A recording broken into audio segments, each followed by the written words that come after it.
চাকরি প্রার্থীদের ভবিষ্যৎ নিয়ে যেন একটা ছেলে খেলা চলছে।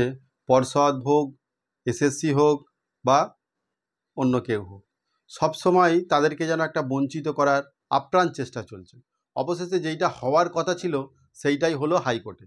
কি হয়েছে, বেশ কিছু চাকরি প্রার্থী অর্থাৎ যারা কিনা প্যারা টিচার ছিলেন, যারা কিনা কোথাও না কোথাও পার্ট টাইম হিসাবে কাজ করেছে বা কোথাও না কোথাও কন্ট্রাকচুয়াল হিসাবে কাজ করেছেন প্রায় 10 বছর বা 10 বছরের বেশি, তাদের প্রশ্ন হলো তাহলে তারা কি যোগ্য নয় এই 10 নাম্বার পাওয়ার? অভিজ্ঞতার যে 10 নাম্বার সেটা কি তারা পাওয়ার যোগ্য নয়? আজকের ভিডিওতে সম্পূর্ণ আলোচনা করব যে অ্যাকচুয়ালি হাইকোর্টে কি হলো। দেখো, প্রথমে দেখো অভিজ্ঞতার 10 নম্বর কারা পাবে। অভিজ্ঞতার 10 নম্বর কারা পাবে এই প্রশ্নটা আমারও ছিল, আপনাদেরও আছে এবং বেশ কিছু শিক্ষানুরাগী ব্যক্তিদের তাদেরও আছে। প্রশ্ন হচ্ছে অভিজ্ঞতার যদি 10 নম্বর দিতেই হয় তাহলে সেটা পরিষ্কার ক্লিয়ার করে বলে দেওয়াই ভালো ছিল। অ্যাকচুয়ালি কারা পাবে সেটা কিন্তু পরিষ্কার করে বলা নেই, বলা আছে এই বলার ভেতরেও আবার একটা বলা আছে। কি রকম না, বলেছে যারা 10 বছর চাকরি করেছে তারা পাবে, কিন্তু কারা পাচ্ছে সেটা বাস্তবে আলাদা রকম একটা চিত্র। দেখো, এখানে অনেকগুলো প্রশ্ন, পার্শ্ব শিক্ষকরা পাবে নাকি পার্ট টাইম যারা জব করছে তারা পাবে নাকি কন্ট্রাকচুয়াল যারা শিক্ষক তারা পাবে। হাইকোর্টে আজ কি বলল, এসএসসির তরফ থেকে আইনজীবী ছিলেন কল্যাণ বন্দ্যোপাধ্যায়।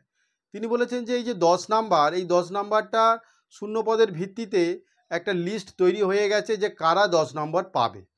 ঠিক আছে, তো এই পর্যন্তই বলেছেন।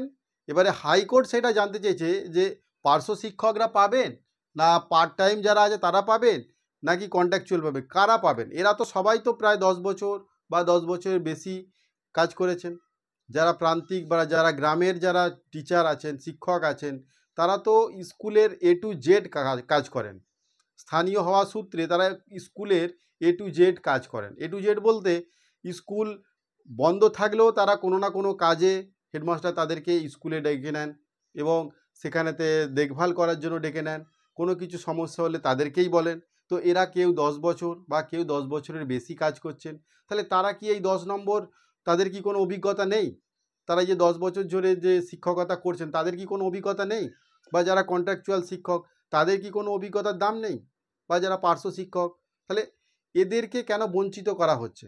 তো এই নিয়েই হাইকোর্টে একটা মামলা হয়েছিল, প্রায় 25-30 জন মামলা করেছিলেন। তাদের মধ্যে কেউ কন্ট্রাকচুয়াল, কেউ পার্শ্ব শিক্ষক বা কেউ পার্ট টাইমার। তো এরা কেউ 10 বছর বা 10 বছরের বেশি চাকরি করেছেন, তো তাদের লিস্টে নাম নেই। তারা কেন বঞ্চিত হলো সেই নিয়েই হাইকোর্টে মামলা করেছিলেন। তার ভিত্তিতে কল্যাণ বন্দ্যোপাধ্যায় বললেন যে এটা তো শূন্য পদের ভিত্তিতে একটা এসএসসি লিস্ট তৈরি করে নিয়েছে। তখন হাইকোর্ট কি বললেন যে লিস্ট যেটা তৈরি হয়েছে সেটা 10 দিনের মধ্যে হলফনামা দিয়ে জানাতে বলেছে, 10 দিনের মধ্যে 4 নভেম্বরের মধ্যে জানাতে বলেছে যে অ্যাকচুয়ালি কারা কারা এই 10 নাম্বার পাওয়ার যোগ্য, শুধুমাত্র 16 সালের ক্যান্ডিডেট তারাই কি না, এবং বা অন্যান্য যে সমস্ত শিক্ষকরা চাকরি করছেন অথচ পার্মানেন্ট নয় তারা পাবেন কি না। তো এইটা পুরো ক্লিয়ারলি জানাতে বলেছেন। ডিআইকেও একটা হলফনামা দিতে বলেছেন এবং এসএসসিকেও হলফনামা দিয়ে জানাতে বলেছে। তো এই হচ্ছে ঘটনা। সবসময় যেন এই এদেরকে বঞ্চিত করা হচ্ছে, ফ্রেশারদেরকে বঞ্চিত করা হচ্ছে। তো এনারা যদি মামলায় জিতে গিয়ে 10 নাম্বার পেয়ে যান তাহলে ফ্রেশারদের পক্ষে আরও বেশি চাপ হয়ে গেল। কেন চাপ হয়ে গেল? তাহলে তো 10 নাম্বার করে সবাই যদি অভিজ্ঞতার ভিত্তিতে পেয়েই যায় তাহলে ফ্রেশারদের জন্য আর কতটুকু সিট পড়ে থাকবে, তাহলে তাদের কম্পিটিশানটা বিরাট হাই হয়ে গেল। তাহলে তারাও কি যোগ্য নয়? তারা বিএড করেছে, দীর্ঘদিন ধরে কোথাও না কোথাও টিউশন করছে বা প্রাইভেট পড়াচ্ছেন, তাহলে তারাও তো অভিজ্ঞ, তাহলে তাদেরও তো সেই 10 নাম্বার পাওয়া উচিত।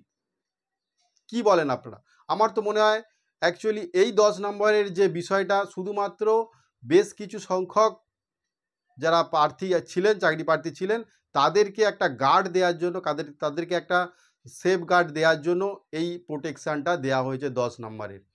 অ্যাকচুয়ালি যে অভিজ্ঞতার ভিত্তিতে যে 10 নাম্বার সেইটার কিন্তু মূল্যায়ন হচ্ছে না।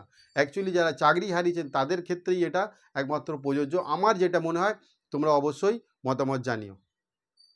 চলো আজকের ভিডিওটা এই পর্যন্ত এখানেই শেষ করলাম। তো দেখা যাক আগামী দিনে কী হয়, 1 সপ্তাহ বা 10 দিনের মধ্যে কী হয় সেটা অবশ্যই নিয়ে জানাবো। চলো, থ্যাংক ইউ, ভালো থেকো সবাই।